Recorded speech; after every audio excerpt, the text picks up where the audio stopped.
All right. Hello, everybody. Thank you for joining us today. We're having our own special Veterans Day episode for ourselves. And let's see.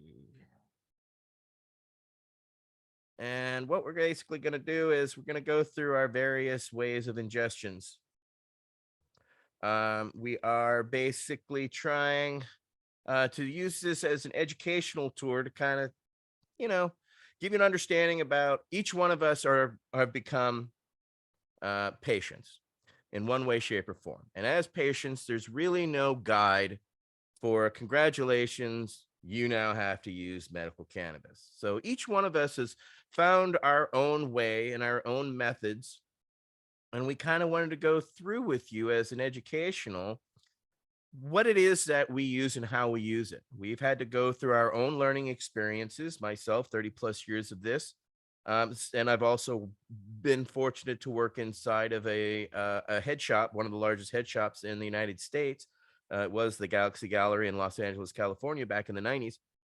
So I've had an understanding of the different ways of ingestion and the different modalities for the basic realities that I had to understand what people were buying and using, etc. So this is gonna kind of hopefully, if you're a new user, this will give you a guide of some of the different ways and save you a little bit of time in the learning process. Needless to say, it's its own set of challenges, but we've navigated these waters, so we kind of wanted to start off with, yeah, we'll start off very simply.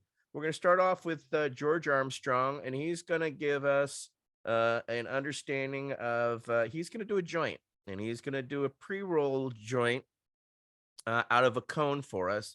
So he's going to explain the process as he goes through it. And I'm going to switch to speaker view at this time. And hey, George, how you doing there in Pennsylvania? Happy Veterans Day to you and all of our members here today. And I would like to start off with George. So let's see that joint and get it going. Show us your grinder, sir. Yeah, so let's first of all, exactly what I wanted to start with is to thank all the council members, the ones that are here and the ones that aren't able to join us for their sacrifices that they made. Um, it's it's not always an easy day, and I definitely appreciate you guys. So I am going to do a cone. I want to start off actually by saying I'm not going to keep it simple. I never do. So I'm going to start off by saying that I found that different ways of using cannabis. I use it almost every way throughout the day for different purposes. So I eat a small bit of cannabis in the morning. That helps me with a bunch of stuff, but I eat a small dose at the start of my day. I generally use a pain cream on hard days. Also, really good for skin conditions, which I have psoriasis. So, cannabis creams have been better than anything I've gotten from a doctor for my psoriasis. So, I also use that. I dab mostly when I just need to release. So really, honestly, when I just need to get really high really quickly, when I'm in a bad spot, kind of like something to put out a fire, is generally the way I use that. But my favorite way to consume cannabis is by far the way I've always consumed it is combustion. So that could be out of a bowl or out of a joint, or in this case, out of a pre-made cone. So to get us started, I already packed up my grinder here with some very nice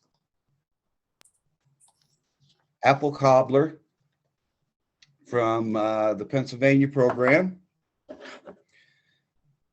You need to break it up so it fits in your grinder. Then you want to grind it obviously. You don't want to just break it up with your fingers to roll a joint or make a cone. It's going to be chunky. It's not going to burn consistently. And if I can say one thing about the importance of a joint or a cone, it needs to have the consistent amount throughout the whole cone. Can't be really tight at the end or really loose down on the end where the filter is. And really, that's about it. It's the most basic way to use your cannabis. So I think it's by far the most popular way that people use. So what I do is I grind out my cannabis. Now that's a raw cone is what he has. So this is a company that makes these. They're pre-rolled cones, and they have a filter, which is a folded cardboard, which keeps your mouth from the cannabis. So it acts as a filter in a certain resolve. Right. So I'm going to put my camera down here so you can see. I've ground up my cannabis and I've put it in a folded card. That's just going to make the process easier. When you get your raw cones, they all come with a stuffer. I have a wooden one here, but this one comes with one stuffer for each of the three. And all natural hemp papers also raw has, by the way, so I would suggest going that way. So now we're just going to start filling the cone. What you want to do is just put it in there loosely. Fill it up maybe halfway, just really loose like that. Then you're going to do your first one. You don't want to pack it down in there. You just want it to be tight up against the thing. That's really important. Then you'll kind of get the feel. You don't want it to be really hard or have any air bubbles. And then you repeat that process. And as you'll see, it'll probably take 3 or 4 times. Each time you can put some in there very loosely. Like I said, just let it fall with gravity. One quick stuff to make sure it's a consistent through that level of it. Back to your pile of cannabis.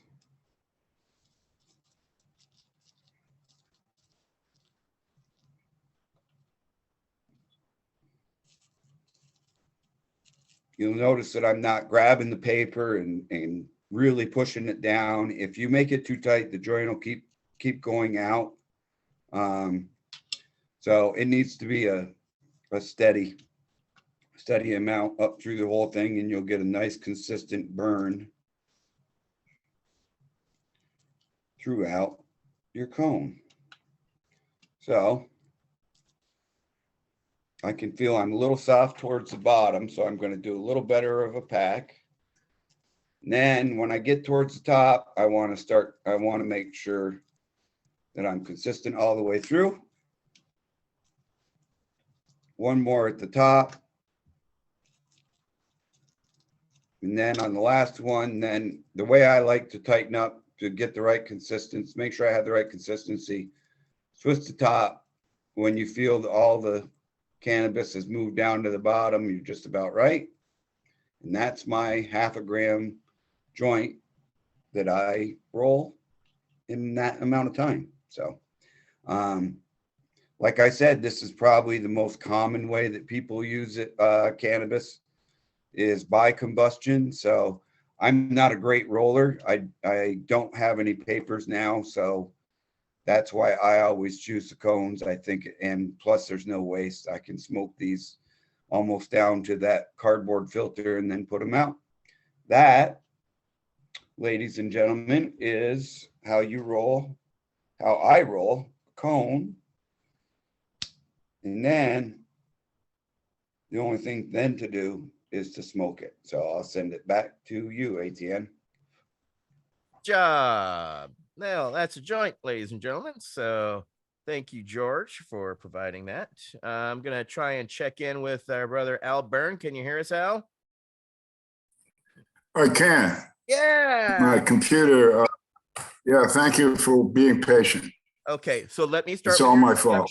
It's okay. We got you here. We were going to open with Al, Al is, of course, one of our senior members and one of our greatest guides, and also one of the leaders who has been out doing medical cannabis for 40 plus years. Thank you for your work and your guidance. So, Al has a lot of experience and he wants to share that with you. And one of them is about his pipe and how he smokes. And then he wants to also talk about Donald Tashkin and his study, because this is a great deal of knowledge that we all need. So thank you very much, Al Byrne, for being the leader that you are. Happy Veterans Day, and show us what you got. Thanks, Etienne. Well, I'm not leaving. I'm getting my props.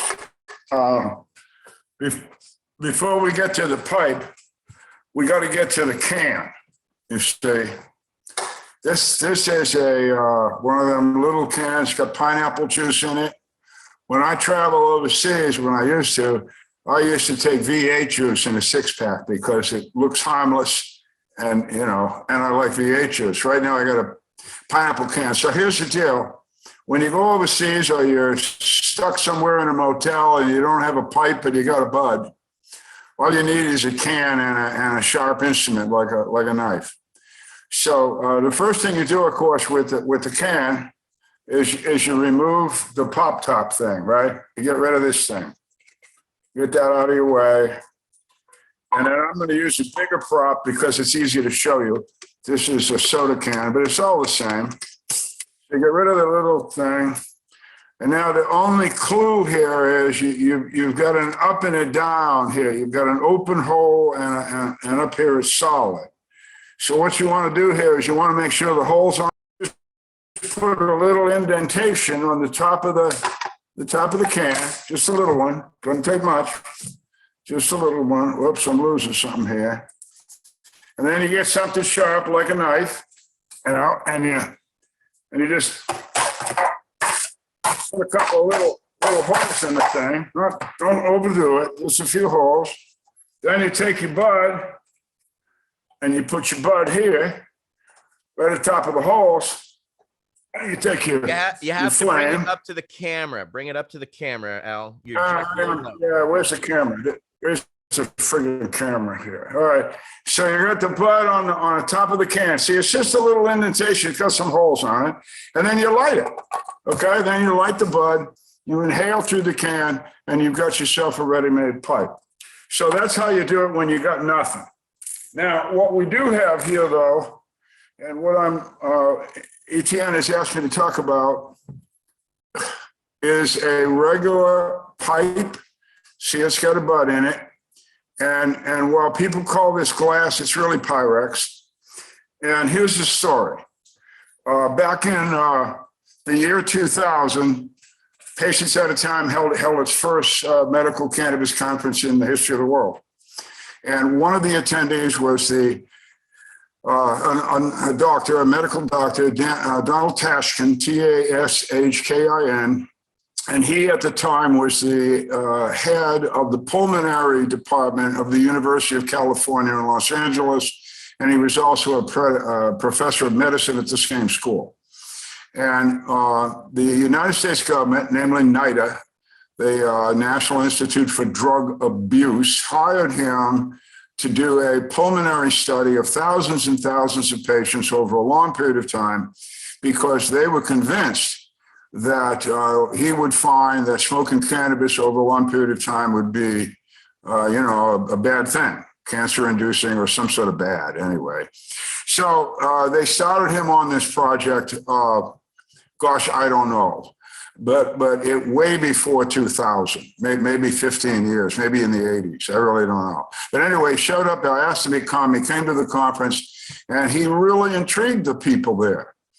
Including me. He said, listen, I'm doing this study, and it's not going to be done for 8 years, but it's really interesting. It's really interesting, or something like that. It's kind of intriguing.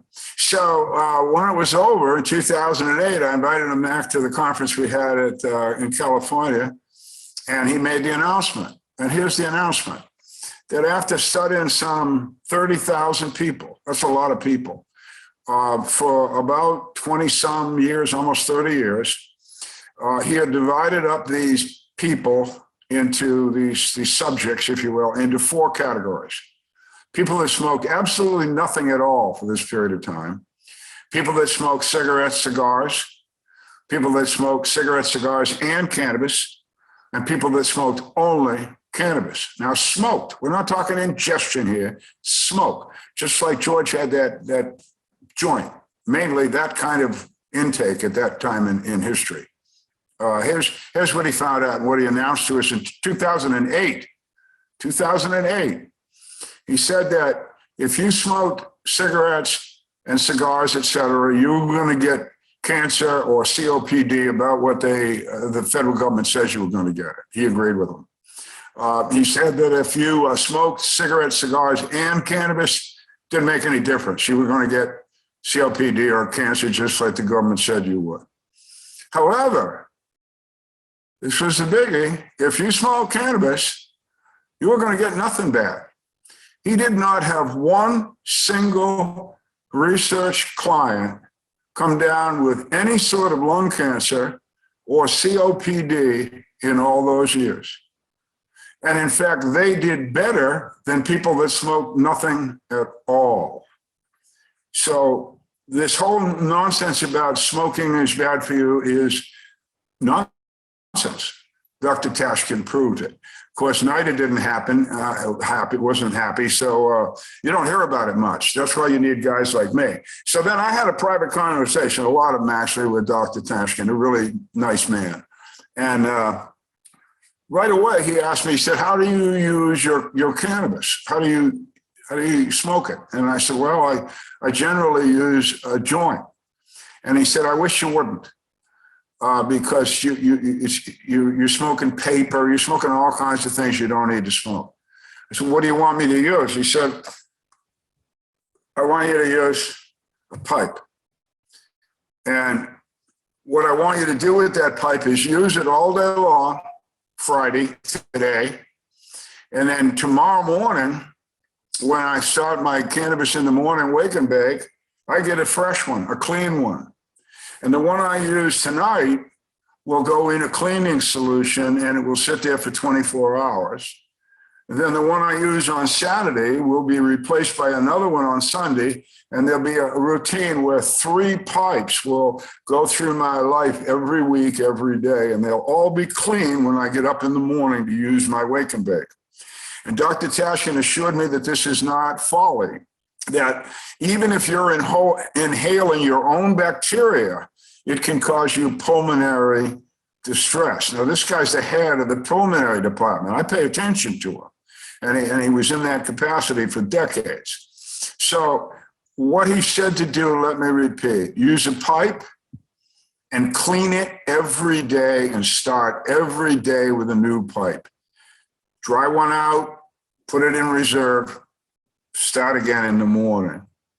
And another bit of wisdom, another one of the guys that we worked with a long time is a doctor from Canada, works at McGill University. His name is Mark Ware, W-A-R-E.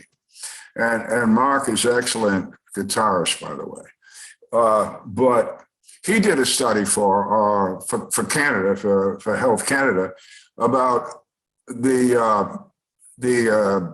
how do you smoke it and what do you get out of it? I don't know. So what he looked at, he looked at 3 different ways to smoke cannabis: as a joint, as a bong, or as a bowl. So if basically what he came down with is if you smoke cannabis as a joint, you're going to get about 10, maybe 12% of the usable cannabis will actually be used as a medicine. If you use a bong, the number rises significantly. It gets up to about 55 or 60%. Although Dr. Tashkin would tell you, if you're going to use a bong, you've got to clean that every day.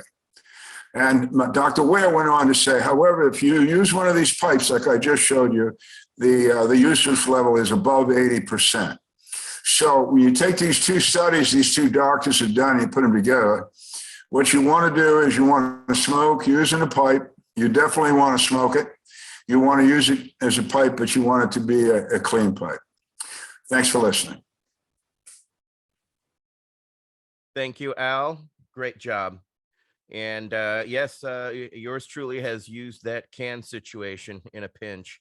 Now, of course, we have come to learn that we shouldn't smoke through aluminum. And of course, most of the cans are aluminum. So again, it's an emergency in a pinch. You shouldn't be using this on a regular. You want to use something such as early on when I was on the streets, I would use this.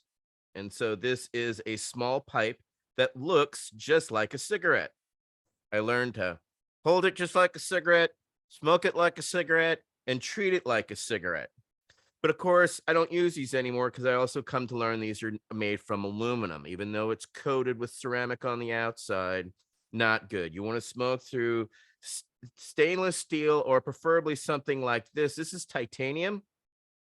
And I got this from Etsy. So there are manufacturers all over that can make custom pipes. The key thing about titanium, especially grade 1, grade 2, is that it is a stable metal, i.e., by using flame and higher flames on it, you will not cause off gassing or chemical breakdown. So, again, just want to make people aware of that.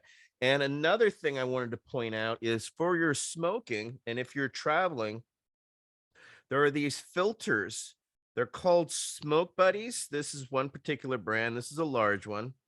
This is a smaller, more handheld for using a vaporizer pens, like 510 cartridges that screw together, etc. The one I like the best is this new one I found. It's called a Smoke Trap. And just to give you an idea, so this is you're supposed to wrap your mouth around this thing, which, needless to say, is a little bit of a challenge after a big inhale. Whereas something like this has a rubberized cap, but it has the filter is on the inside. And the cool thing about this is when I'm done, this pops out, and this filter is recyclable. So it's a HEPA filter and a charcoal filter, and it's recyclable. This thing's good for about 500 to 1,000 hits through it before it starts to leak through. So what this is a smoke filter. If you're in a sensitive area, a hotel room, or a vehicle pulled over, not driving, you use something like this, your car won't smell. The other thing is to use a spray like Ozium. Ozium is available at any trucks and every truck stop. We were taught this by people when we're on rock and roll tours. If they were in the back of the bus smoking and they got pulled over, and basically they would spray this one spray of Ozium, which is basically a glycol spray, which it grabs everything in the air, and attaches to it and pulls it to the ground. So basically it drops the smoke very quickly. So your room doesn't smell like smoke or pot. And so by the time the police would enter the bus and come to the back of the bus wouldn't smell like weed. So again, you shouldn't use Ozium with people. You should not be inhaling it. It's something that you do and walk away from the room. Another thing I will make people aware of is this thing. If you're going to go to events, this is a thing called a mouthpiece, PEACE. And this has a little lanyard hookup.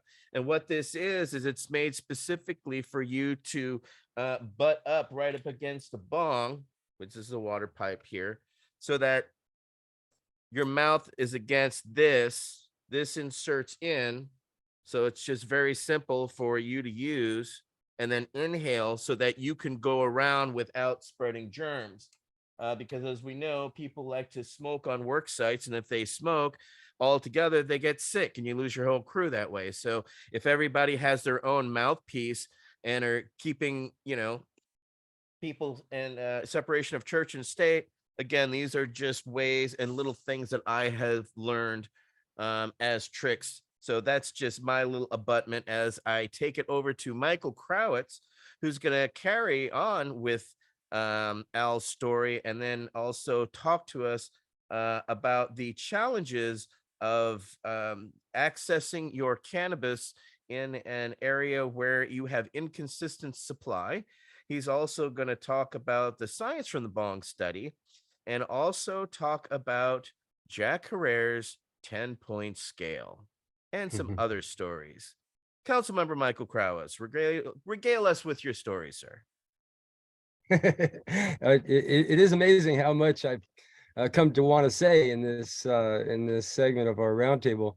I really wasn't anticipating that this is something that sort of crept up on me, but there's a lot of really interesting stuff embedded in the background. And Al has inspired me to tell you a little bit more about Dr. Tashkin. Not only do I love telling a story, but I think this is a really important point, especially Dr. Tashkin's early assumptions and how they were used by the government. But anyway, let me go ahead and tell you the story. I actually met up with Dr. Tashkin, the renowned pulmonary expert, at one of Dr. Nahas's conference, actually Dr. Nahas's big cannabis conference that he did at New York University. He was doing that. Gabriel Nahas, just so people are aware. Yeah, Professor Emeritus, New York University, the go-to guy for cannabis prohibition for several very mean-spirited presidential administrations, mean-spirited to cannabis, that is. Dr. Tashkin, he was very interesting to me. I found his research very interesting and him personally very interesting. But anyway, he said to me that he was comparing unfiltered marijuana cigarettes with this taken with the style of how he saw people ingesting marijuana at the time. He even, imitated this little professor imitating a pot smoker, taking a big hit, holding, going. He's like, oh, it's so terrible, and that forcing it in your lungs like that, and an unfiltered cigarette. So he came up with just a hypothesis, and again, this is a 30-year study, as I was talking about. And this is, 30 years ago, he came up with this hypothesis that if you did smoke pot that way, compared to a cigarette, which was filtered and regulated and all that, he opined that it could be as much as 3 times worse to your lungs as smoking a cigarette. And police ran with this number. I mean, you've seen that number 100 times in 100 different ways. I think the most exaggerated I ever saw was the RCMP in Canada. I think they said 86 times worse on your lungs or something. But anyway, what he found, as Al talked about, was almost the exact opposite of his hypothesis. In fact, from his research findings, if someone smoked pot and tobacco, they did slightly better than if they just smoked tobacco by itself. So it really didn't work out quite the way he had anticipated. But the other thing I wanted to say that was really interesting was when he came to the conference, he spoke, and the first time he showed up, he was very trepidatious. He was even like notably nervous to get in front of this crowd because the federal government had been, championing ostensibly his research as the reasoning why they would keep marijuana illegal. I mean, it was this whole 3-to-1 thing was really run with. I mean, the government got a lot of mileage out of that. And being sort of the darling of the government and the government's prohibition, he was actually concerned about coming and speaking at our event. And I have to say, being there witnessing, being right next to him, he was very surprised at the warm reception that he was given. He laid out his research and what his preliminary findings were. And he just answered some questions, based on what he knew at the time, and went on. And when he came back after he had released his research, then it was different because he had already felt welcome with us, even when he thought, we were mad at him. But the government really turned its back on him when he came out with his research. So he came back as an old friend and somebody that the government had screwed. Well, anyway, join the club. But I thought I would tell you guys that background story, the behind the scenes story. But I feel like before I even talk about. If I may interrupt, Mike, let me interrupt. You brought up a good point on the inhaling and holding your breath point. I'm glad you brought that up. Tashkin also told me that to hold your breath with an intake of cannabis like Mike is taking on right now, more than 2 or 3 seconds is not a good thing to do. He said, take your inhalation, accept it into your lungs, and exhale. He thought that holding your breath more than 3 seconds with that cannabis smoke in there was actually a negative. Yes, they found that it was approximately you get 90% of your ingestion on the initial inhale. So that holding in that other 10% is a waste. It's just like smoking a cigarette. Inhale, exhale. A lot of old heads inhale and hold it, and what you're getting more of is oxygen deprivation than you're actually getting. I mean, yeah, you're maybe getting another 2% more, but it's not negligible to what the initial inhale is, just for continuing the science. Michael Krawitz, continue. Thank you as well, Al.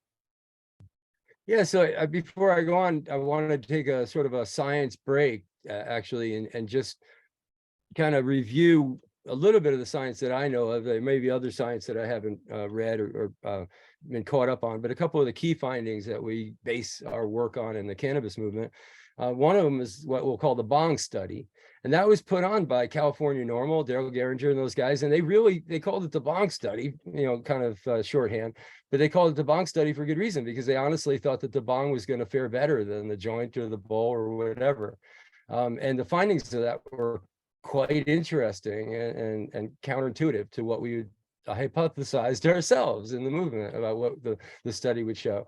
And I think it turned out that the joint was the most efficient, and a pipe was very, very close behind, and then the bong was the worst. Bong actually came up the worst in the comparison study as far as transferring the cannabinoids from the bowl into your lungs without excess materials that you don't need. It seemed to fare the worst.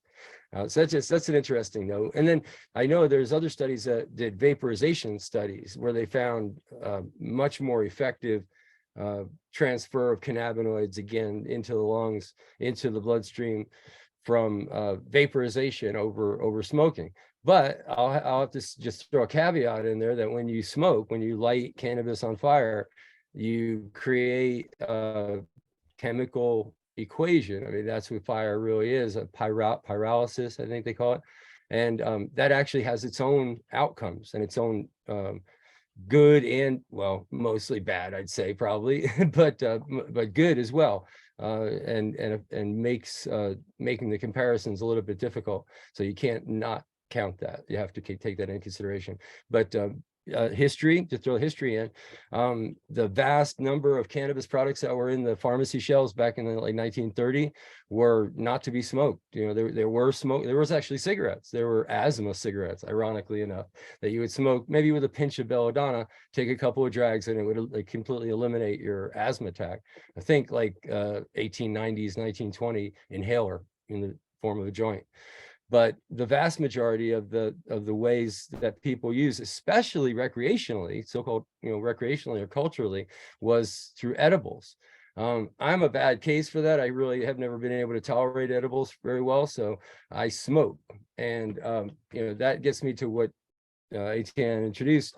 My topic for tonight is, how do you take a variable supply and get a stable dose? And the reason why that came up, the Institute of Medicine, National Academies of Science Institute of Medicine, back in 1999, did a big review of patient information and studies, came to a determination that cannabis was a medicine, that it should be made available to patients. They felt like there was a lot of promise for pharmaceuticals, and they leaned heavily on that. That's what the drug warriors quoted mostly, but they also said that cannabis was an effective medicine. And I thought, a lot of discussion and angst from the opposition, especially of cannabis, has always been around dose. So I would speak to that. And it really is kind of something that, if you extrapolate it from other substances, from other medicines, where dose is so incredibly important. If you take too much fentanyl, you'll die, on the spot. Taking too much cannabis, taking too much, an overdose of cannabis. First of all, the cannabis itself it doesn't have a very good chance of killing you. I think Dr. Grinspoon estimated that you'd have to take about 15,000 doses within a very few minutes to actually be a candidate for an LD, a death situation from cannabis. But besides that, it just produces like an anxiety reaction. You definitely can be scared shitless, but nonetheless, you'll survive. But the thing is that that dose is very difficult to reach. And if you are smoking it, it's incredibly difficult to reach. If you take a drag or two off of a pipe and don't feel the desired effects, you do it again. And it's not really any more difficult than that. And that's really how they dosed it back in the 1890s to 1920s as well. They said, take the basic dose, whatever they gave you as your basic dose, which I'm saying is a drag or two off the pipe with the stuff that we have today. And you give it a little bit of time, and if necessary, repeat until desired effect is reached. Honestly, the same exact language they used 100 plus years ago. So that's, I think, kind of debunking really the whole dose idea.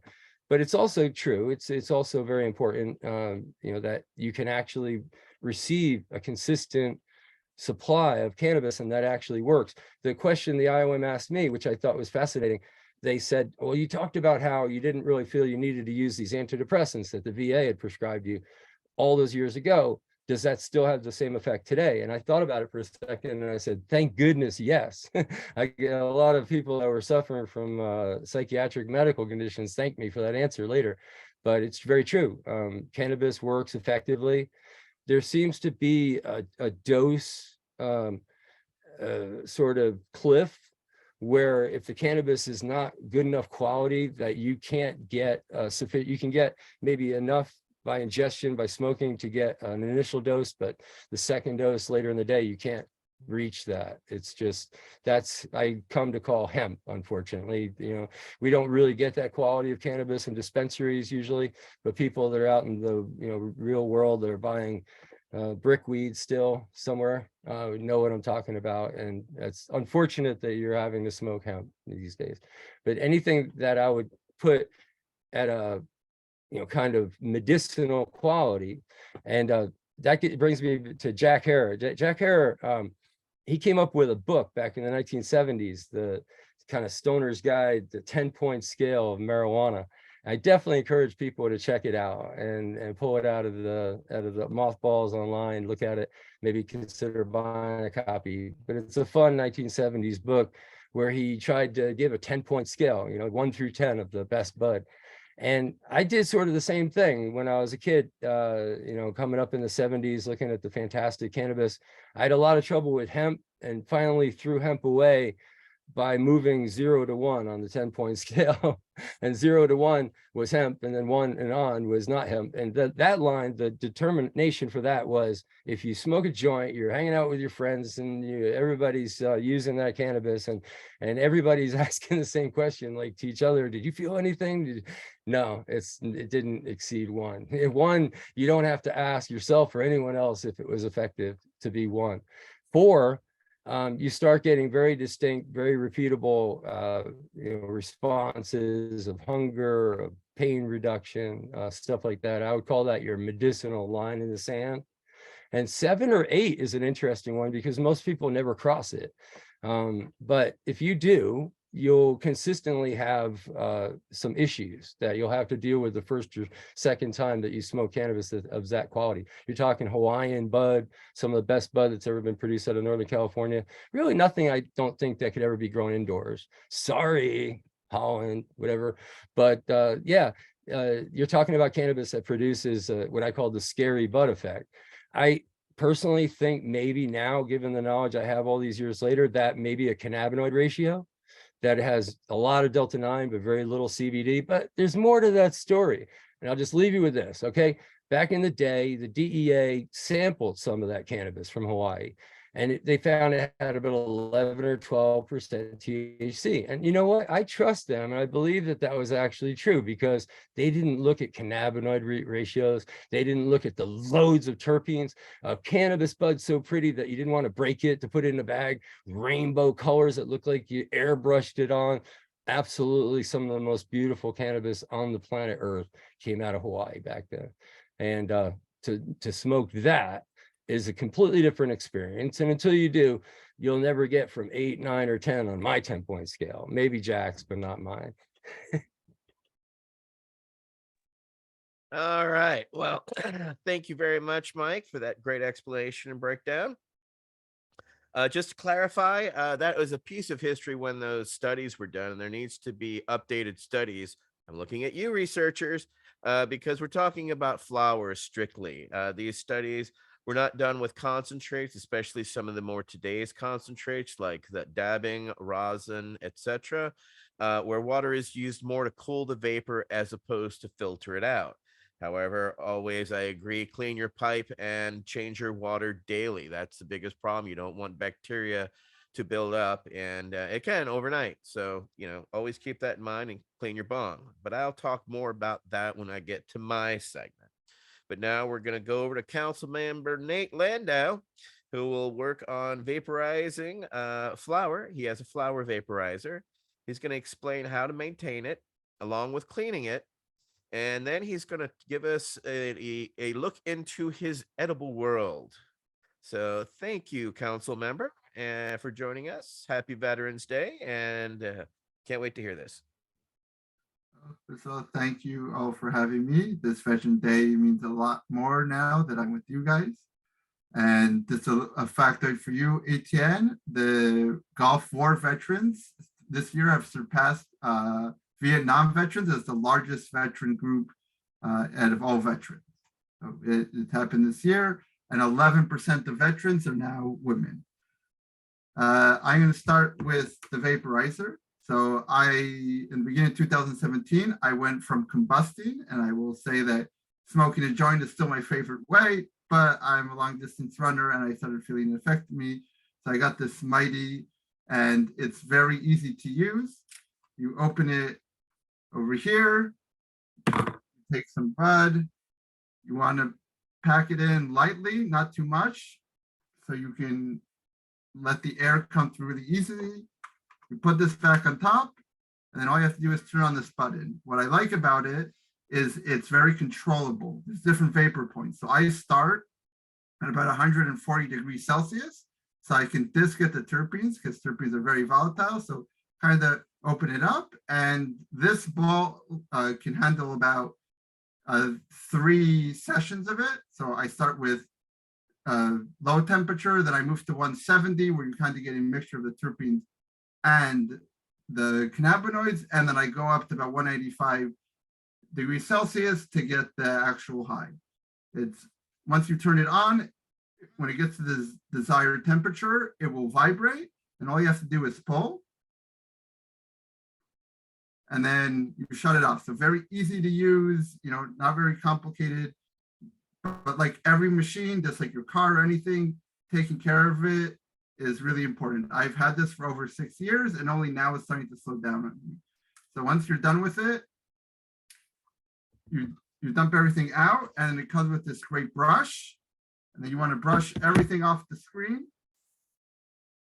Once you do that, but I would say depending on how much you use it, but after 2 days of using it, you want to take the top apart and soak it all in alcohol for about half an hour, and then it'll come out. So maintaining it, making sure it's charged, the battery life on it is amazing. You can take it to a concert. It will last me 3-4 hours in a concert. So that is vaporizing. Now edibles, there are many ways to make edibles. I try to find the most easy to follow and cost effective. Most of these tools you'll already have in your house. So the first thing you want to do is decarb. You can use flour or bee buds. I use trim personally. I do 22 grams per stick of butter, and I put it in a bowl and cover with tinfoil and make holes in it. I decarb it for 45 minutes at 225 degrees Celsius. After that, I grind it up in a standard grinder that you mixer that you have in your house, so it's nice and pulverized. And then I put it in a crock pot. You should have this at home, or you can get this at Target for about $20. I keep it on low, and then I have it in the crock pot for 1 hour and 15 minutes. I stir it every 15 minutes to keep the consistency. And after that, I let it cool for 20 minutes, and then I put it in a French press. And so you can filter out all the plant material and just have the oil. And then you have that butter, and you can put it in any recipe. I personally make cookies out of it. The one problem with making it at home is you have no idea how strong they are. It can be 10 milligrams and it can be 100. And you're in for a surprise. I weigh my thing and I use the same trim of cannabis that I grow. So I have a range, but I always give a disclaimer. It's like 40 to 80. If you're not a high, you don't have a high tolerance, eat at your own risk. I do make them for my girlfriend's grandmother, and I just use a quarter amount of the trim that I usually do. And she has a very low tolerance, and it really, she's never had a paranoid effect of all of that. So that's the simplest way I found out of different trial errors of how to make edibles, but there are many different ways, and no way is better than the other. This I think is the easiest to follow. Well, thank you for that very concise breakdown and understanding for people about what they can expect. And that's great. I love the little crock pot. And there's different ways to cook it, as well as you can make anything from the savory to the sweet. So it's all dependent on your creativity, and as well as your dietary restrictions and needs. So you can make your own sugar-free, also gluten-free, etc. That's what a lot of the patients here in California did. The majority of the products on the shelves were made by patients for patients, because they figure if it worked for them, hey, it may work for other people. So share your recipes, ladies and gentlemen. It's a great thing to learn and to do. Next up, we will have. Hey, and who knew that Nate? Who knew that Nate had his own blender and his own crock pot? No wonder you got a girlfriend. He's domestic, ladies and gentlemen, and that's why. Learning the tricks of the trade. So thank you again, Tony. Pardon me. Thank you, Nate. And then we're going to go to Tony Landry in Louisiana. He's going to teach us about a water pipe, which is also known as a bong. When I was a kid, yeah, we had to go to I went to Pittsburgh and had to go into a t-shirt shop and wait till everybody was out and asked for a bong, and they would open up a special door, and in that door was a wall full of different water pipes for you to choose from. But that's how hidden it was back in the 80s. So that fortunately that's not the case anymore, and Tony is a legal patient in the state of Louisiana, and so his pipe is legal, and you can say water pipe and bong in his house. So council member Tony Landry, teach us what you got, sir. Hey, happy Veterans Day to everyone. Great to be here with you. Yeah, the bong is I've seen them made with bamboo, like about big, and then they'll drill a hole in it and use a little stem, similar like this, little, but it's metal. It was a metal tube back in the day. But today's bongs are a little different. And just like all the other smoking devices, it's always important to make sure it's clean. You can see this one hasn't been clean. It's been lightly used, but you can see the residue inside, the tars that come off the cannabis as it's burning. The smoke leaves some sometimes some particles of cannabis in there. You can't, I don't know if you can see it, but some raw cannabis, if it happens to go through the process without getting fully burned, will end up in this water. So that's why you hear tonight all the veterans talking about cleanliness of your smoking device. Very important to clean it.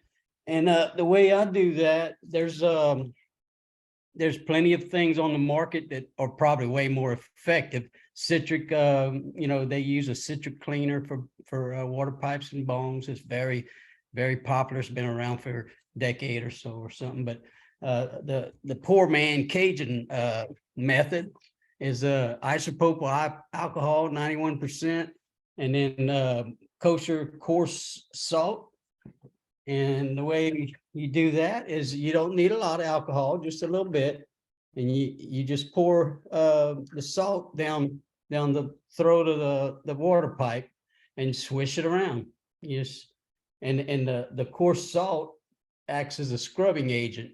The alcohol dissolves the residue in there, and the salt kind of washes the inside of it out. You can always use a little cleaner, like on this particular pipe. There's some dimples that go inside the glass. So you want to use something to clean through that area, probably for sure. And then Now, those dimples are actually for ice, so you can put ice, so the ice will actually stay in the top, so it's a way to cool off the smoke. to cool the smoke, which is another reason why I like a water pipe, because it filters that some of the particles that you might get when you're using just a regular pipe or a joint. You bypassing the paper from the joint, and to me it's a little more cleaner. And so in this little deal here, what happens is, as you're inhaling, you put the product in here. Well, we could say weed or cannabis. I like saying cannabis. This is it's called a glass filter. It's just a little tiny piece of glass. Because if you don't have that, what happens when you ground the cannabis up, some of it's going to fall through that hole without getting burnt. And you actually wasting it. Before I got that little filter, I'd see a lot of particles floating in here that were green. But they hadn't even made it through the burning process, so it was wasting a lot of medicine. So you put this little glass bead, drop it down inside there, and then you put it's always best to grind the cannabis, because like Nate said, you want the air to get all around the bud or the particles, so it fully burn. If you have just a piece of a bud, sometimes, which I do it sometime in a pinch, if I don't feel like grinding, I'll break a piece of this off, this bud, just a small piece, and then I'll drop it in the pipe, and then you use a big lighter. And I'm not going to do it in here because I'm renting my house, and I have a non-smoking policy in the house, so not a good thing to do when you live Facebook. But that's the water pipe. And what I do here is just take it over to the sink after I swish it around, and just rinse it out with water. Rinse the alcohol out with water, and it's good to go. And like Al mentioned, I always start with a clean pipe in the morning. Every time I use it, every day it gets washed and cleaned, because it'll affect the taste of the terpenes, and might make you cough more, because this piece, once you get a lot of residue, you reburning it. So I love starting with a fresh pipe anytime I consume cannabis. So I think that pretty much covers it. So thank y'all again. Happy Veterans Day to all of you. Do you also have a vaporizer pen, Noah, or? I do. It's not handy right now, but a dry herb, what is Yocan makes a little $30 pen that you fill it with product, and it's better for when you smoke it out in public. Louisiana, fortunately, we can smoke out in public. Anywhere you can smoke a cigarette outdoors, you can consume cannabis. Now, when I was living in Arizona, it was different, totally different. You couldn't consume cannabis in the parks or on the sidewalks or anything like that. So, yeah, fortunate to be down here, that if I'm out and about hurting or something, at a festival or something, I don't have to worry about trying to find a place to medicate. I can just medicate at ease. So. Well, thank you very much, Councilmember Tony Landry, and a happy Veterans Day to you too, sir. Thank you. All right. So next up, we have Council Member Wade Laughter. Wade will explain how he makes his edibles and tinctures from his own plants. And we'll also talk about the different ratios of THC and CBD, etc., and why they matter to you. So thank you very much for joining us, Councilmember Wade. And we look forward to hearing from you tonight, sir. Happy Veterans Day to you, sir. Thank you. And my apologies for being late. We had a power outage here this afternoon. So yeah, one of the things I've realized is I'm very fortunate to live in California, and here in our local jurisdiction, we have an excellent dispensary where I can access all kinds of product. And many of those products here in Nevada County are available through a donation program for qualified patients like myself. But that's a luxury many people don't have. And so I'll come back to what might be available in a dispensary near you and talk about how to, if you can grow a cannabis plant, how you can make products that you might find in a dispensary, but make them for yourself. And one of the beauties of this for me is if you're using cannabis for some benefit, in addition to its ability to get you stoned, to use a colloquial term for it, I call it psychoactivity. But in my work over the years with cannabis, I've met many people who came to find me because they were interested in cannabis that might help some condition they had, but wouldn't get them stoned. And there is cannabis like that. The most extreme version of it is referred to as hemp. But there's cannabis that has CBD and THC together, and you can find seeds of it. I won't name names. I don't like to endorse commercial products. I just, yeah, there are seeds out there that have CBD and THC together.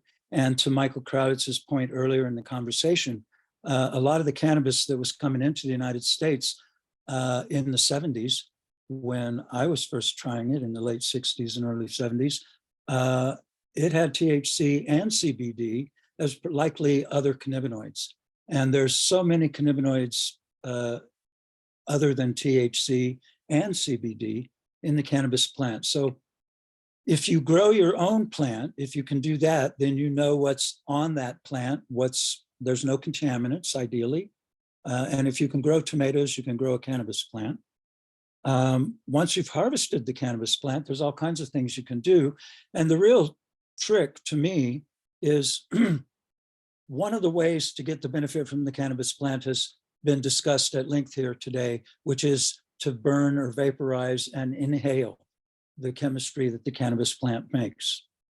But what's also true is the cannabis plant, most of that chemistry is in glandular trichomes, little gland crystalline structures on the leaves and flowers of the plant that can be broken off by mechanical separation with ice water and or dry sieving. And you can, I'll just say that in all of the extractions that you would want to do, you want to keep your cannabis as cold as possible. And ideally the workspace is cold and your tools are cold, because when cannabis trichomes are cold, they're brittle. They break off easily and they're easy to capture.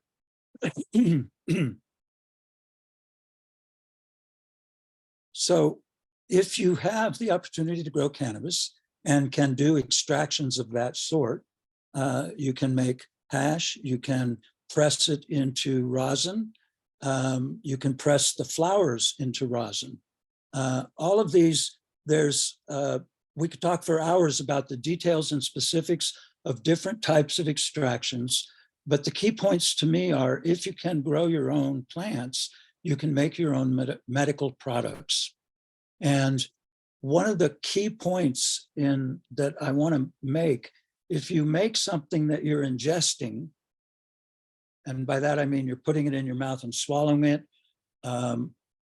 start with a very small portion of what you've made and wait for a few hours to see what the effects are on your body. And if you like the effects, you can duplicate that dose going forward. If you didn't get the effects you wanted, you can then consider increasing the dose. But ingestion takes anywhere from an hour to 4 hours for the full effects to come on. And then you can get that situation that Michael was speaking of having too much, which again, won't kill you, but it's not pleasant. Even someone like myself who loves the intoxicating effects of THC, too much is no fun. The other thing I wanted to say, Nate, you did a beautiful presentation on making edibles, so I won't really go into it. You were using butter as your solvent, if you will, to dissolve those crystalline structures off the plant surfaces and into your butter. You can also use a food grade oil like sesame oil or olive oil and make a very lovely preparation, keeping it at low temperatures. And that brings me to one place I wanted to disagree with you. And I will say that you happen to state what virtually every manufacturer of cannabis products does and says. Decarboxylate your cannabis before you make a cannabis product. And I say, don't. Try preserving the acid forms of THC and CBD and those other cannabinoids. You'll preserve some of the more volatile terpenes in your preparation that way. And you might find that you can enjoy a larger dose of the product you've made because the THC is not psychoactive when it's still in the acid form. And I personally use cannabis a lot. I initially came to it as a result of glaucoma, a diagnosis I got back in the mid-90s. All the ophthalmological preparations for glaucoma made me ill. At one point, it put me in the hospital. And then we figured out that it was the eye drops. And long story short, cannabis reduces ocular pressure, which allows me to still be able to see today, 20 some years later, without having to use eye drops. And then about a year ago, I discovered that I have a kind of cancer called multiple myeloma, which is a cancer of the bone marrow and is quite unpleasant in the pain category because I have, to quote my doctor's records, innumerable lytic fractures throughout my spine, rib cage, hips, outer extremities, jaw, and skull. So I got a constant sort of buzz going from my body. And what I have found is that a mix of CBD and THC, I inhale my cannabis because I enjoy the psychoactive effects, but I ingest a larger amount of milligrams of cannabinoids every day because it works really well at mitigating my pain. I'm able to function. I continue to have good appetite. The chemo drugs I'm on, they're not great.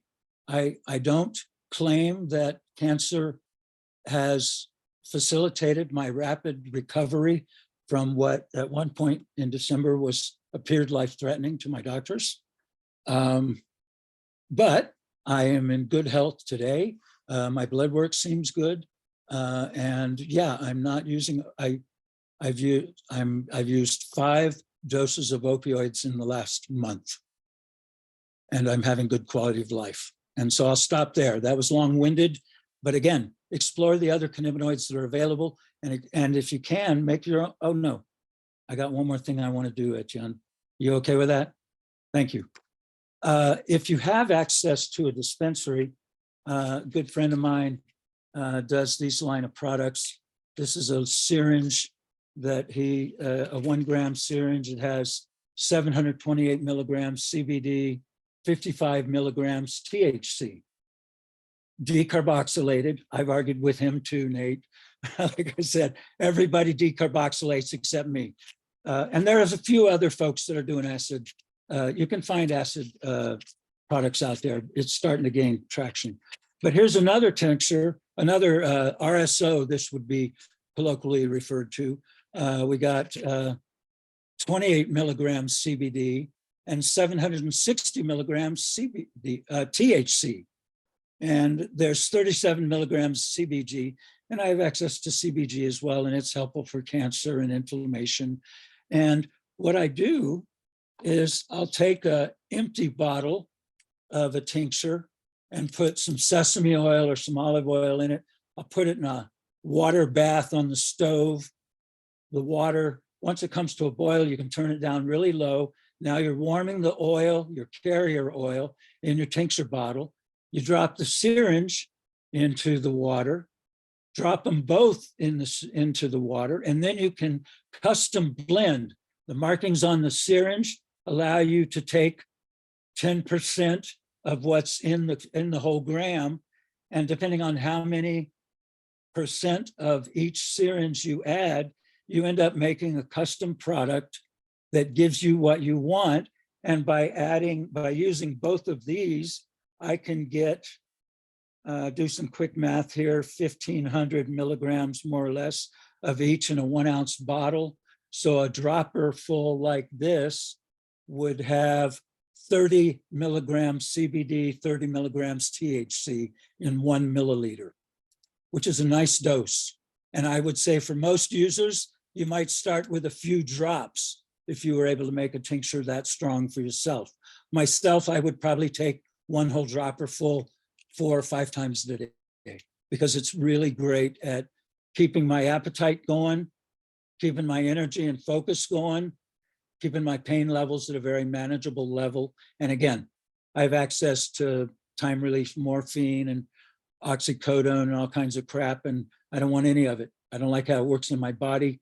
Cannabis helps me with my quality of life, and I am so fucking grateful. Pardon my language, but I really am grateful.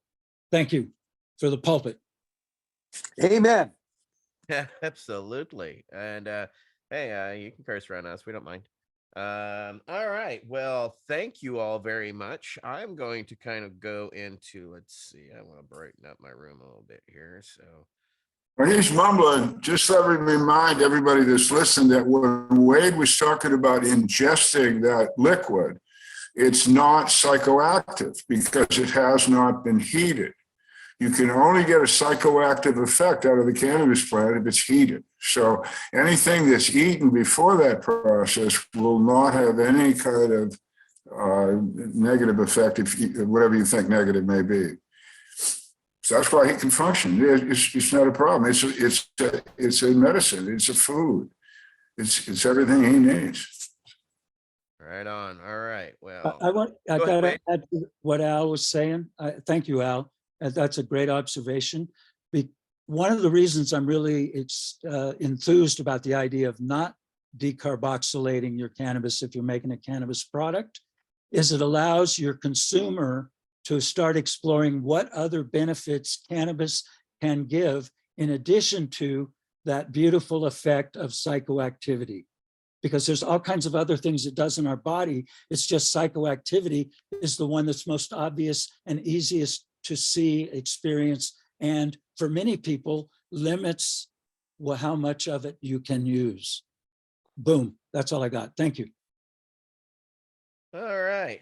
Well, I am going to go into a sort of a master class of some of the more newer products that are available on the market. One specifically, this one's been around for about 20 years in different iterations as a vaporizer. But the Volcano, as it's known and loved around the world, made by Storks and Bickel. It was originally German. Now I think an American company has purchased them. This is a hybrid model. So this is the vaporizer itself. It has a temperature setting. So I use Fahrenheit as opposed to our friend Nate was using Celsius earlier. So I'm using about 330 degrees here. And so this is a device in Europe. They have also known as the Medic model. It has a multiple piece system. It has basically this chamber here, which will receive your cannabis, of which I have pre-ground. And if you do have ground and things like that, I recommend things like a Boost from Integra to keep your humidity as well as keep your cannabis and such in a refrigerator. I literally have a small refrigerator in my room here that I keep all of my cannabis and concentrates in. So I'm going to take a nice little pinch, put it into this chamber here, right? That's what it looks like. This now interlocks and then you twist it and now it is attached together. So as I will put this away so I don't humanize myself, this is the bag. So the bag has a tip. This tip basically goes in and out.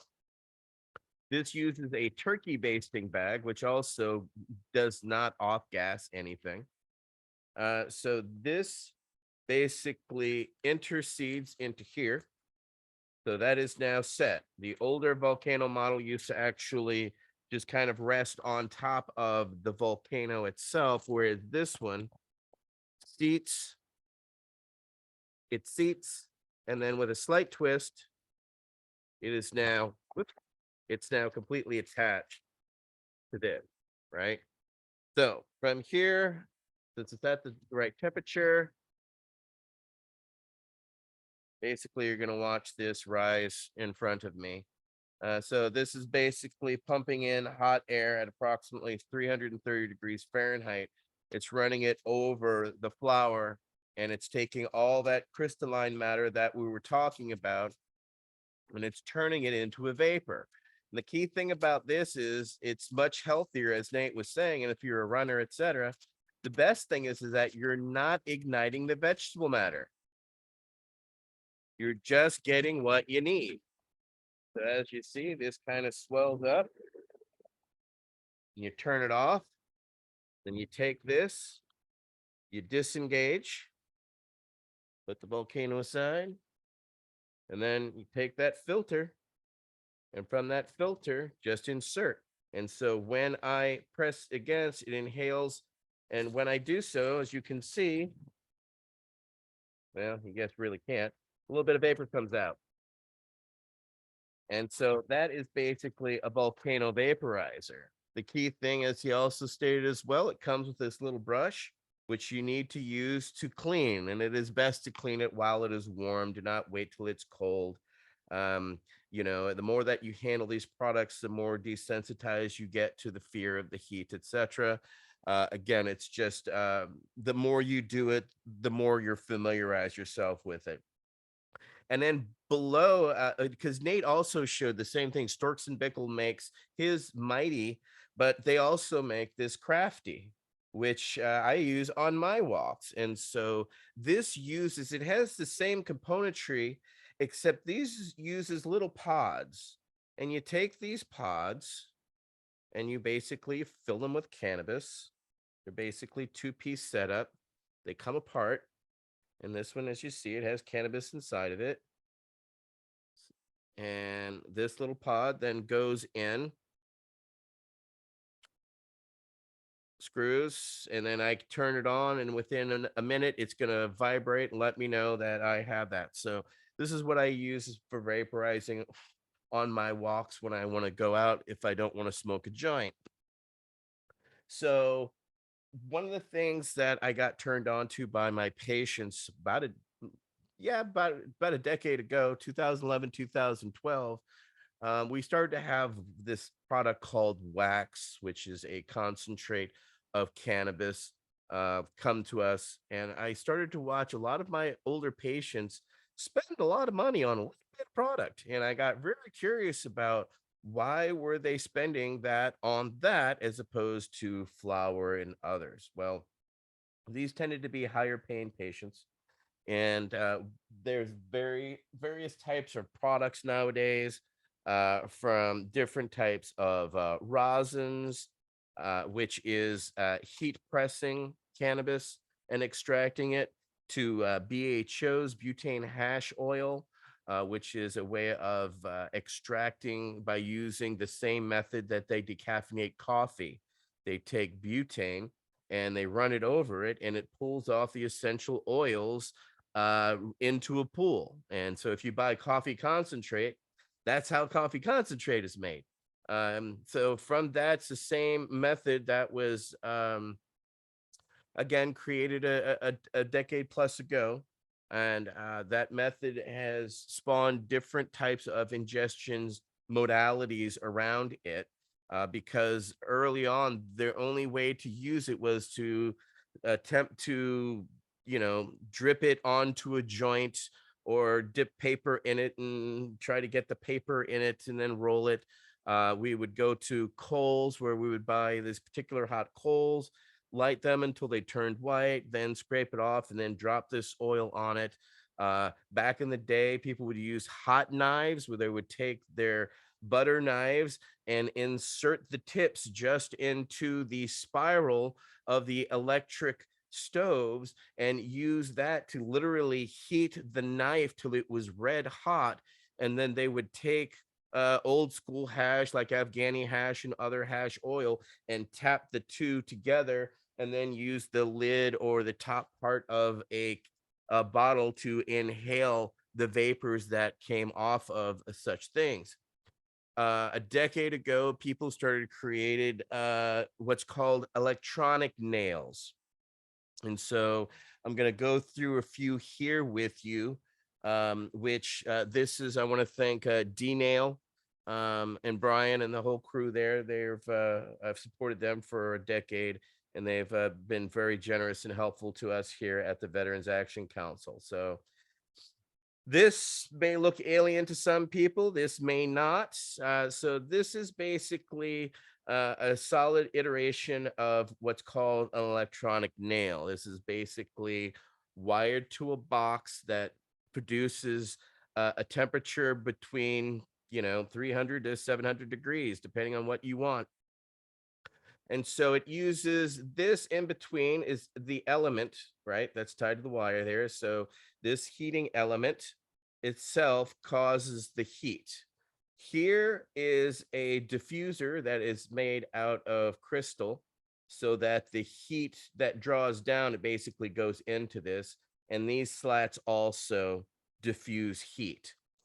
This top inside here is titanium. And this outside here is silicon carbide, which is a high grade ceramic that will not off gas, the same with titanium. This inside here is titanium. And of course, now this is what it is. So this would usually seat into a bong back in the day. The problem is this still gets hot. It also gets oily and drips. So I recommend using something like this, which is a PTFE adapter. So this is, again, it's a non-off-gassing plastic that allows for goo, which hash oil, when it's the byproduct, when you use it, actually becomes quite gooey and quite not easy to handle. So I'm going to go over cleaning after that. And what this is in is what's called a drop down. So a drop down is also a newer piece of equipment, so that this will now seat into your bong. So take this one apart for a second. So this seats in your bong so that over here, so that the heat is caught over here. It doesn't come over here into your pipe, because heat and reuse causes problems, etc. So you want to be aware and be wary of that. So anywhere, if you have the availability to put PTFE, especially where your heat is, the better it is for when it's cooler or when you have to clean it later. The problem is that the resin, as it cools and hardens, will literally turn almost to a sort of stone unless it is heated to the temperature it is used at. So then it is flexible to move, etc. Usually when it's cold, it's fixated in place. So that's why we recommend using PTFE, so you can remove this to clean it.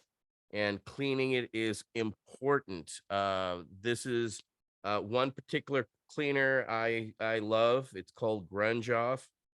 It's a super soaker. It's what Nate talked about earlier. It's a very concentrated orange cleaner that when you open it, boy, you can smell it is very, very orange, but it's a concentrate. So the key thing about this is when this is cool, you want to put this into a little Tupperware that's glass, and then you put this in and you pour this on top of it.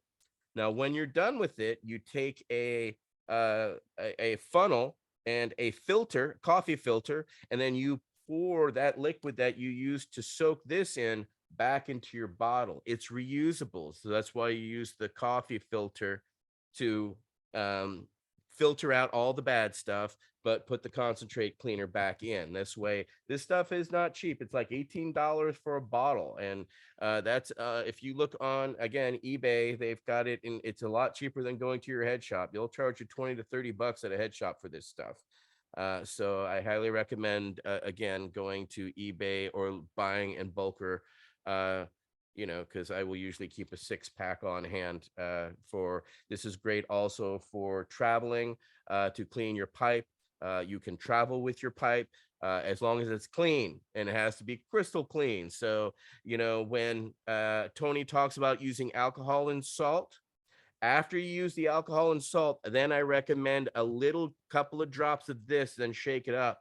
It'll remove the alcohol residue and any flavors, all that. This is to soak your bong in. This stuff in concentrate is some of the best stuff on the market. There's different manufacturers. This is just one particular. The key thing is that these components, because they gum up and goo up quite considerably, it is best to soak them. So again, these are considered a manual, pardon me, this is an e-nail setup. Again, this is just a simple pipe in protecting, and the concentrate then goes on to, these are titanium tools. Okay. This is also, the bottom is also a stopper, as which is a cap, and it actually has directional holes on it. This is one of the most ingenious little ideas, again, by D-Nail. And of course, this type of spatula top is great for dealing with everything from crumble to rosins to any types of hashes. And then you take this and then you use this and then inhale. And then you use this to trap the smoke and continue to inhale until it's all gone. When it is done, you take a Q-tip and then you use that Q-tip and you go in and you clean the inside of that pipe for any residual oil so that this stays clean at all times. It is very important if you want to. These concentrates are made with love and care, so you want to treat your pipe with love and care. Keep it clean it every day. I actually do so by having two of the same pipe in the same setup. So one day one is soaking, the next day the other is available to me. More recently, in the last 5 years, they have come out with what's called an e-banger. This is what's called a banger. This is goes the days of using a torch. This is a butane torch, Blazer 8000 modified with a guard that keeps my skin from getting burned, and a one-handed handle, which I also have a weight on the bottom, so everything sets right. This is a refillable, as you see on the bottom. You just take butane, you put it into there. You do this in the upside down mode until it starts spitting out at you. And then again, this is a one-handed control. There it is. That is 1200 degrees. Do not mess around. You will burn your ass and anything else. So this is an e-banger. So they have taken that idea where you would take the torch and burn around here. They now have a coil. And so this heated coil now uses a little rubber piece with a magnet. Okay. And then that then seats into your pipe. Oh, on this side. Okay. So now that is a very simplistic, you can put what's called little terp balls, which are small spherical balls that go in here. And then again, the same thing when you apply your hash, because your temperature is already preset to the temperature here, right? So it's ready to use at any time that it's on. You take the hash, you put it into here, it melts and starts to vaporize. And then this has a cap that goes on top that's also made out of glass. Inhale and done. So these are, this is available again via a D-Nail. This is a Pukin Beagle actual glass banger on that, to be specific. And then the more newer manual type of vaporizing, this is a newer nail. This is what's called a hybrid nail. It's a 14 millimeter, goes into the 14 millimeter. This is from Victory Glass Works, and with an inside little piece of crystal glass, which is what's going to happen is I take this torch, I would heat now the outside of this entire piece of this cylinder, okay? And that'll start around 800 degrees Fahrenheit when it is fully heated. It can turn cherry red. This right here is what's called a dabrite. So this is a temperature controller. So what this does, I have right next to me on my armrest, this sits, and then I have a little cup holder where this sits right next to it.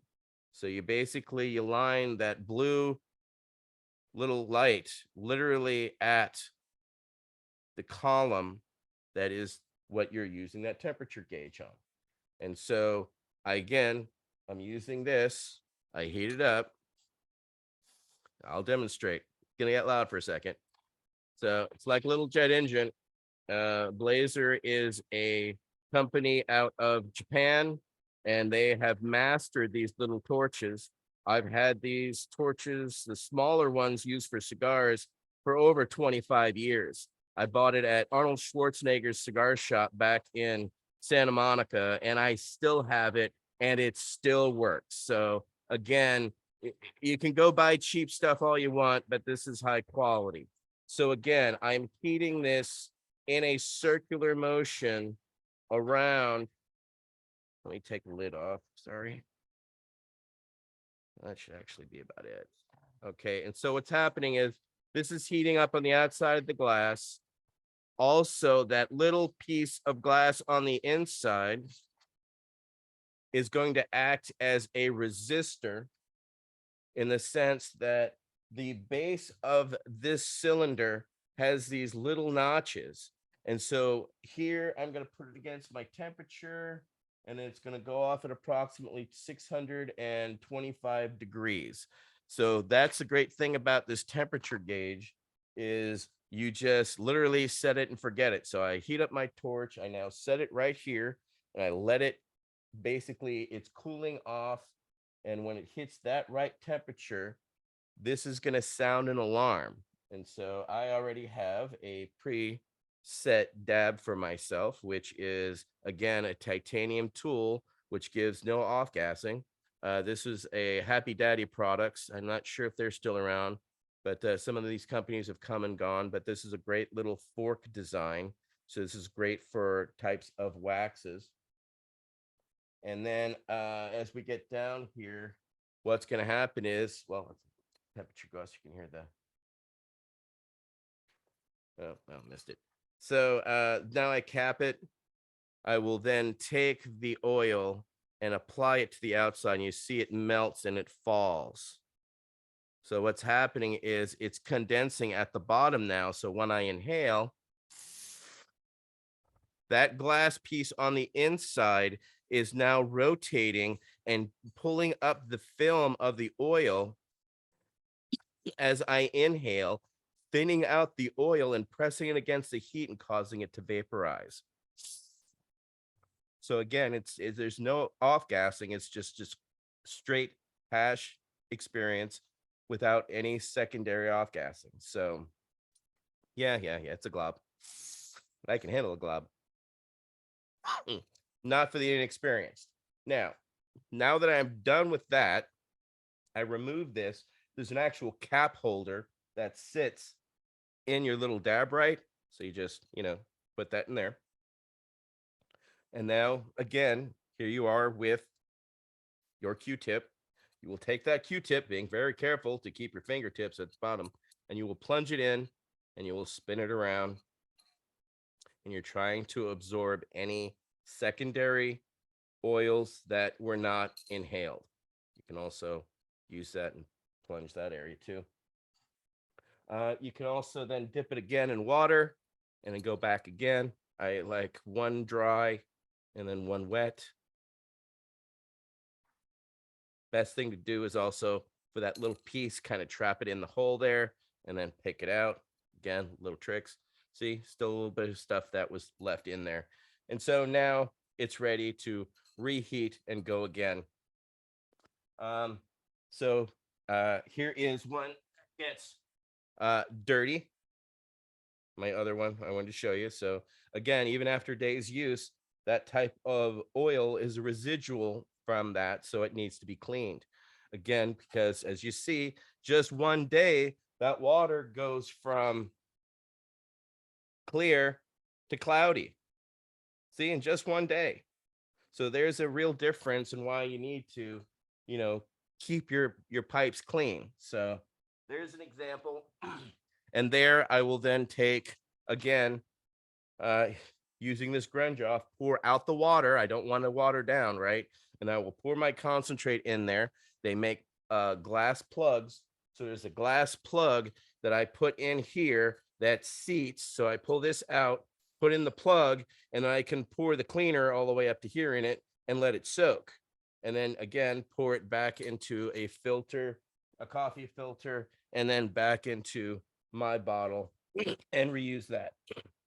So there is a very over explained how to dab from an e-nail perspective, as well as from a manual perspective, which this is considered manual. And of course, you don't have to use butane. You can use propane. You can also use heat guns. Before the volcano, we were using heat guns. And something like the Steinel has a ceramic core. So again, it's safe to inhale, as opposed to some of the older models have asbestos. So be careful of what you're, the machinery that you're utilizing. So those are different methods and methodologies. Again, you can use the hot air gun. You're shooting it around here. Down here doesn't matter as much. And then the temperature gauge is shooting directly at here. So it's understanding where the oil is going and how you're applying it. So there's a bit of physics involved there. And there's this has evolved from, it was, it gets rather complicated how the different methods used to be. It used to be a swing arm that was titanium, that they would use the swing arm to come up, which is really one of the first ones. And then the e-nails, and most recently, these hybrid nails that are available that are, again, considered bangers. Most head shops have different iterations and variations of these. Ask them the grade of quartz that they are. The higher grade of quartz, the better and easier it is to clean. And you can actually use the heat of these torches to clean the pipe and use to clean the hash on it, because it will not only burn it off, it'll heat it up and turn red and will cause it to literally disappear. So there is no scarring or scarification or any residual on here. Even the stuff on the bottom, if I applied it, the heat directly to the bottom, will all completely disappear and ash off, and is able to be wiped off or blown out. Okay, so that's my breakdown of dabbing and the volcano. And thank you very much for all of your patience. We have one more breakdown. I think Councilmember Lenora Valles is going to join us and talk about her edibles and how she makes them. So welcome, Councilmember. How are you doing? Hello. Nice to see you guys. Right on. Well, it's show and tell time. What you got? Okay, so I'm gonna walk the camera over here a little bit.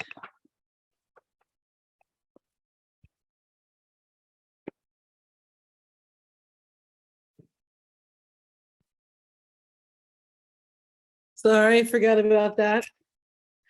What I have over here is how to decarboxylate your cannabis. And all I have right here is a cookie sheet and some parchment paper and some cannabis. And a lot of people will ground up their cannabis, but you really don't want that in your cannabis butter or oil, little segments. You want to be able to get it out with a cheesecloth or something. But I make cannabis butter all the time.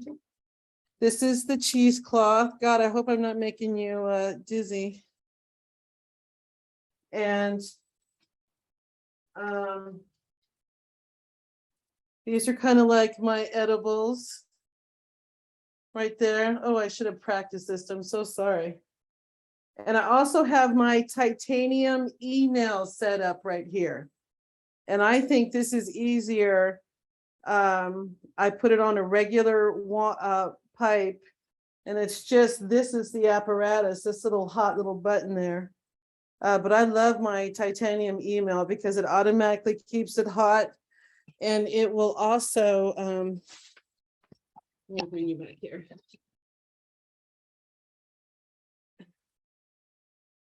It'll also shut off if not in use for a period of time. God, I'm sorry. Okay, so yeah, it'll shut off too, because it has that kind of a fail safe on it, but it's an e-nail.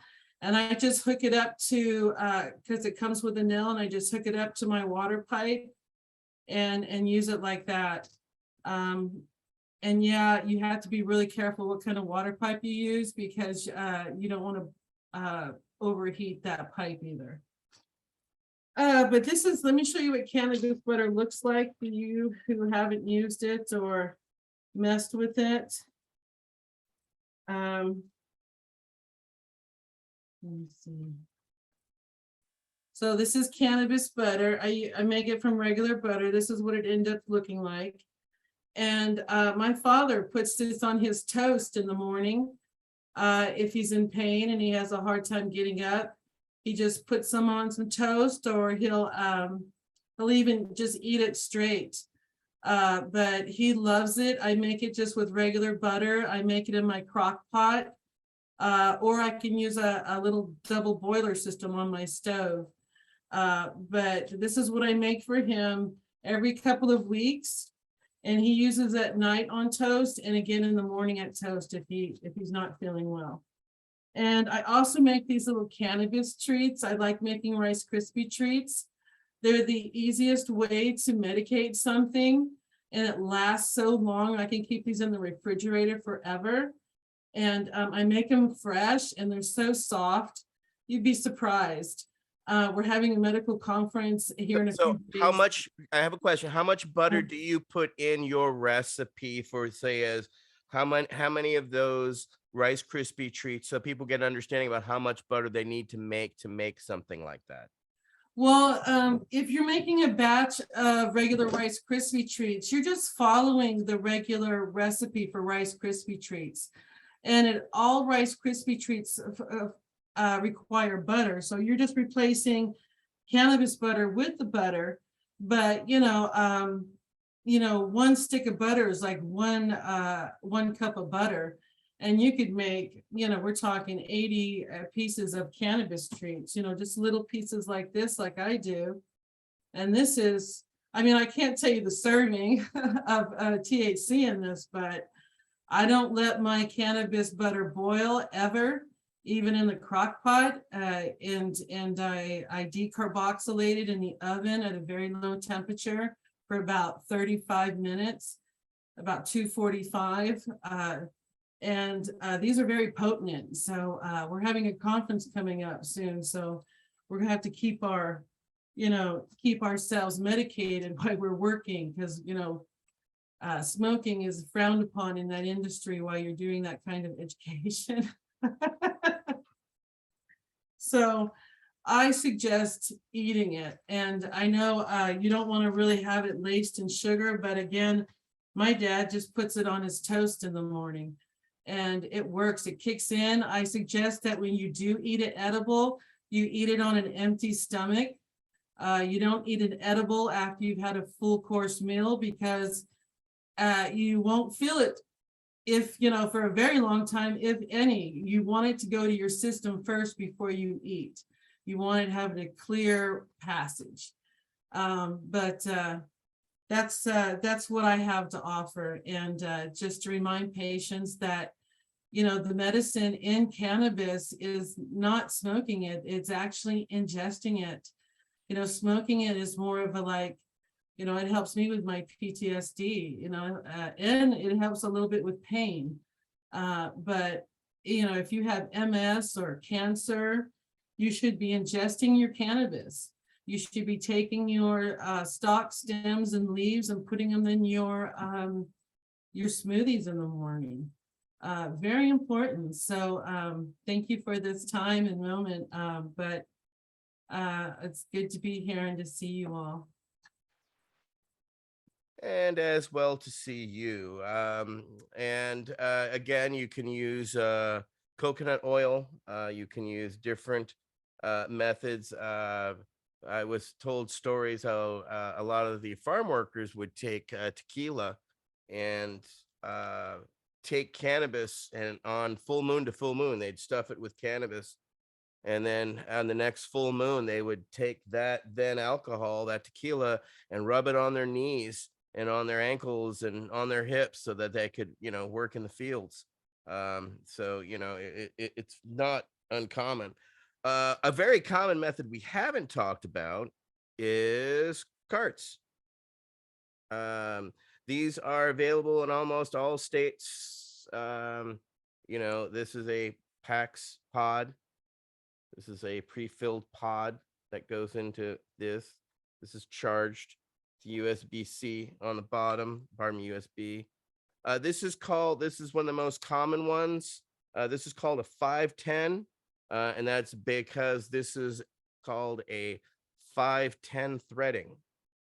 Okay, so that's why if people are talking 510s, they're talking these cards. So this one on the left is Cold Fire. So this is a flavored distillate, DHO.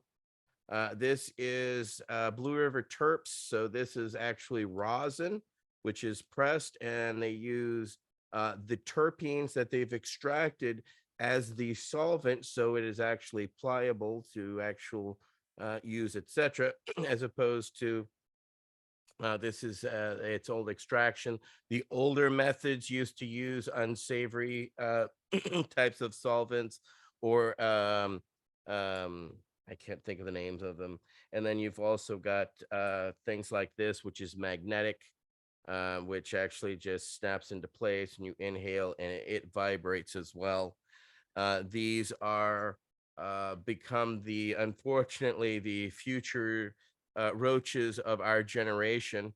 They are amazing convenience. The problem is, with amazing convenience comes great problems. These are only made in 2 factories in China, these batteries. That's a problem. Yes, they're USB. I recommend, if you have to use these, make sure that you use one. And as you see, this does not have any center hole in it. You do not want to use these that have a hole in the center. If they have a hole in the center, you're inhaling the battery off gas and the amalgam and the solder and all that's inhaled when you actually do these. Not sure if people are aware, but if you tap these things 1, 2, 3, 4, 5, they turn off. You tap it 1, 2, 3, 4, 5, it turns back on. So these are always a 5-point turn on, turn off, and it's always best to turn them off when you're going into your pocket, etc., so they don't actually hit, discharge, or overheat, etc. These are amazingly convenient. People use these all the time to travel. They smell like normal things, so they don't stink like cannabis. But I also, if you are and happen to be around people, this is where I recommend that smaller smoke buddy for see, that's it.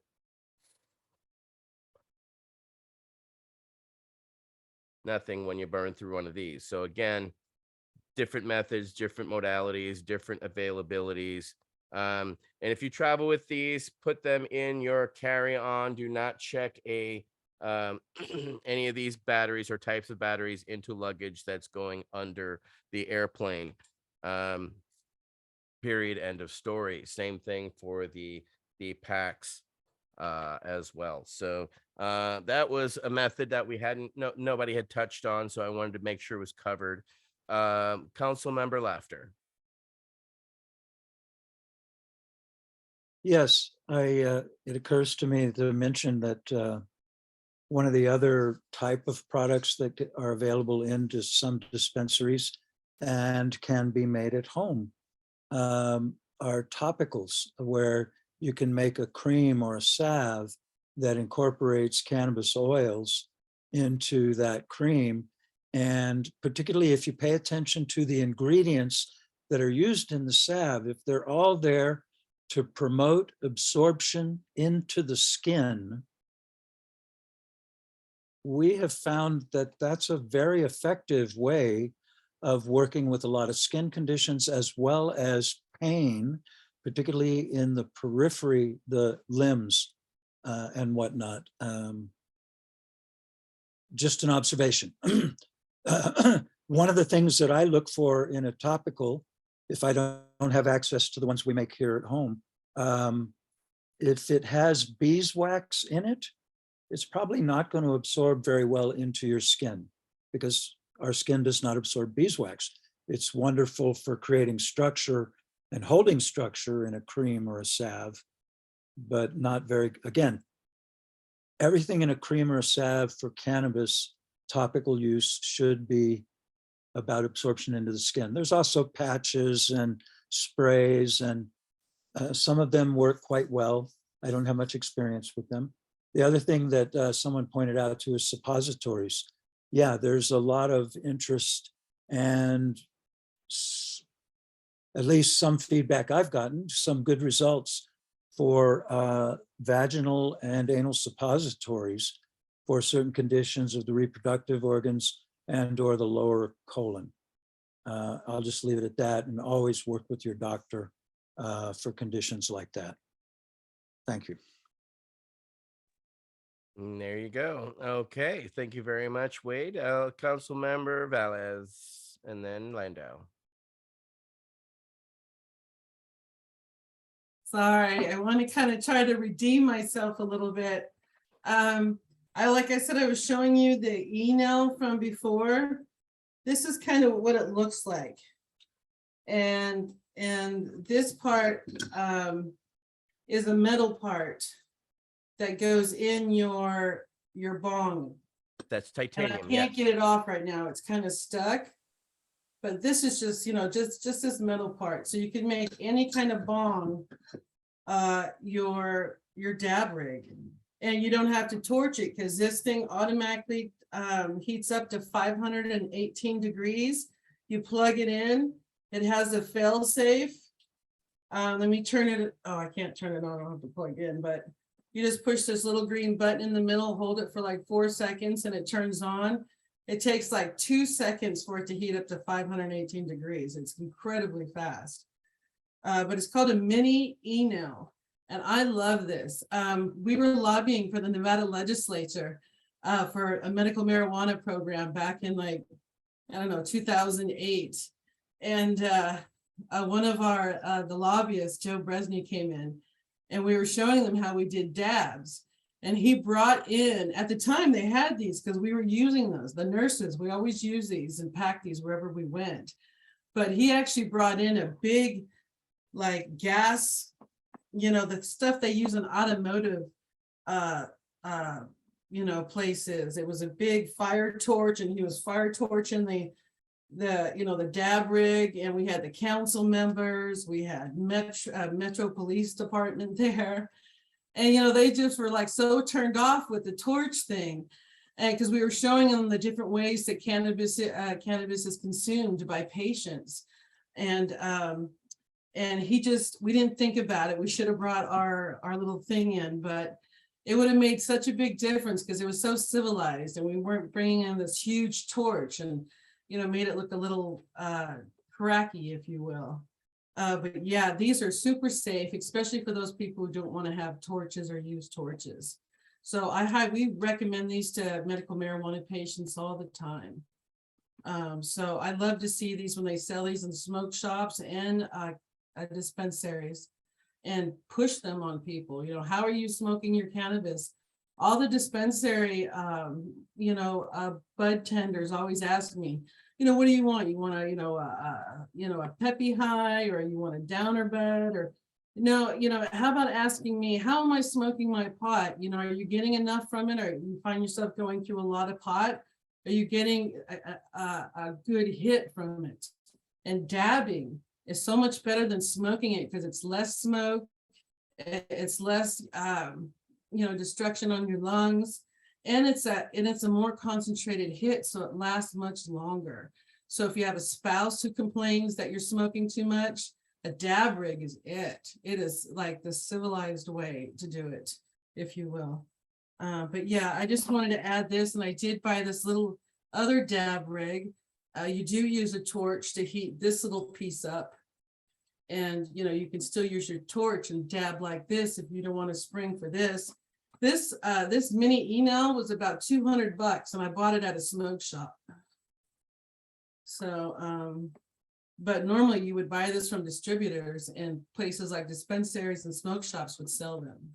Well, I'd love to see them more in smoke shops, because the only thing I see in smoke shops and dispensary is water bongs, and a lot of these things, but very few of these e-nails. And it would be nice to see more of that. But yeah, that's the end of my presentation. Thank you, Lenora. Nate. Two just factors I forgot. I love all your things, ATN, but if you are caught with not a lot of, without those products, if you want to conceal your smoke, you take the inside of either paper towel or toilet paper, the cardboard, and you put a dryer sheet in, and that's the cheap way to do it. And when you ingest cannabis through your digestion system and it goes through your liver, it actually chemically alters the cannabis, and it goes from THC 9 to THC 11.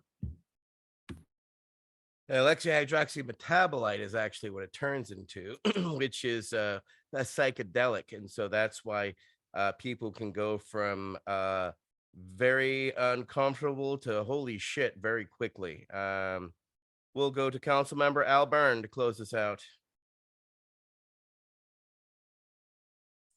Well, I learned a lot.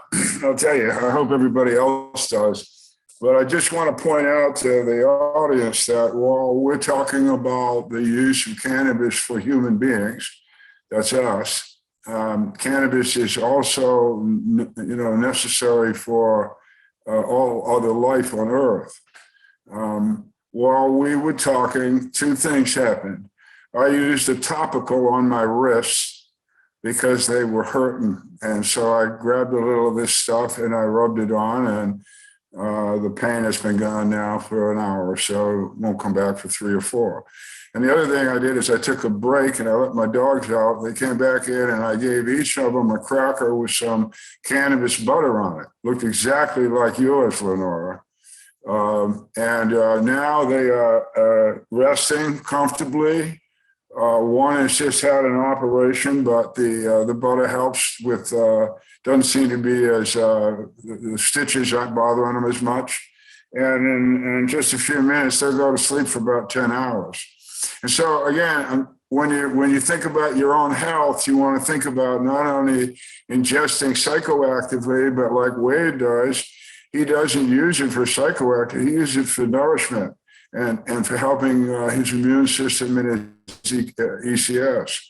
And so we have this ECS, this endocannabinoid system. And my dog has it, and your cat has it, and the American eagle has it. It's everywhere except in insects.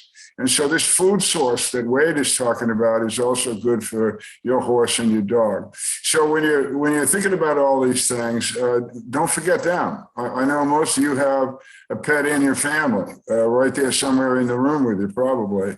And don't forget about them. They can use this stuff too. And I'll credit my friend Todd McCormick with this one. You can also take your hemp seed oil, put it into capsules with keef, your fresh sifted, cannabis, fresh frozen or ready, and put it in capsule form and can ingest it that way.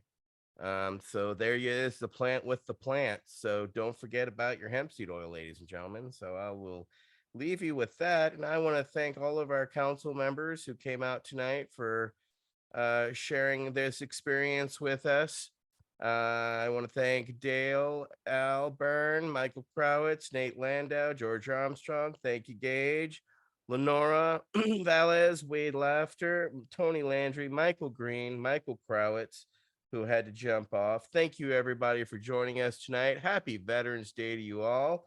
We hope this has been enlightening to you as it was to us, and enjoy the rest of your Veterans Day. And we'll see you in a couple weeks for a round table number 47. But this has been V.A.C. Roundtable number 46. Oh, thanks again, George. It's our forms of cannabis ingestion. So thank you, everybody. Have a great night, and we'll talk to you soon. Happy Veterans Day.